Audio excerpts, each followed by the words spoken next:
এই প্রথম নয়, আগেও সালিশি সভা ডেকে নিজেই দোষী নির্বাচন করে শাস্তি দিয়েছেন চোপড়ায় যুগলের গণপিটুনি কাণ্ডে ধৃত তৃণমূল নেতা তাজিমুল ইসলাম ওরফে জেসিবি। এক স্যান্ডেলে ভিডিও প্রকাশ করে এমনটাই দাবি করেছেন রাজ্যের বিরোধী দলনেতা শুভেন্দু অধিকারী। তাজিমুল গ্রেফতার হতেই পুরনো কয়েকটি ভিডিও প্রকাশ্যে এসেছে, যেখানে দেখা যাচ্ছে রাতের অন্ধকারে এক যুবক এবং এক যুবতীকে দড়ি দিয়ে পিচমোড়া করে বেঁধে নিয়ে যাচ্ছেন কয়েকজন যুবক।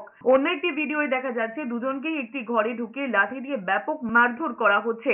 লাঠির ঘায়ে চিৎকার করছেন তারা। হাত কাটা গেঞ্জি এবং লুঙ্গি পরে যে ব্যক্তি মূলত মারধর করছেন তিনি জেসিবি বলেই দাবি উঠেছে, যদিও সেই ভিডিওগুলির সত্যতা যাচাই করেনি এস নিউজ। একটা লোকের নামে 12টা কেস, তার মধ্যে 3টে মার্ডার কেস, এবং এর আগেও কিভাবে আমরা শুনেছি কোথাও খাপ পঞ্চায়েত হয়, এখানে তৃণমূল পঞ্চায়েত। মুখ্য সচিবকে লিখবো কোচবিহারে অপরাজিতার ঘটনা এবং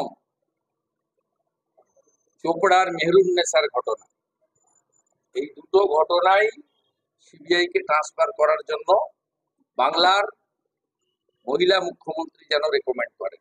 যারা মার খাচ্ছেন তাদের পরিচয় এবং কেন তাদের ওইভাবে মারধর করা হচ্ছে তাও ওই ভিডিওগুলি থেকে স্পষ্ট নয় ঘটনাস্থলও। এদিকে চোপড়ায় গণপিটুনি কাণ্ডে শিলিগুড়ি থানায় এফআইআর দায়ের করেছেন শিলিগুড়ির বিজেপি বিধায়ক শঙ্কর ঘোষ। এই ঘটনায় দোষীদের কঠোর শাস্তির দাবি জানিয়েছেন তিনি, যদিও স্থানীয় তৃণমূল নেতৃত্বের দাবি এই ধরনের কোনো ভিডিওর কথা তারা শোনেননি। তবে ভিডিও সত্যি বলে প্রমাণিত হলে প্রশাসন পদক্ষেপ করবে।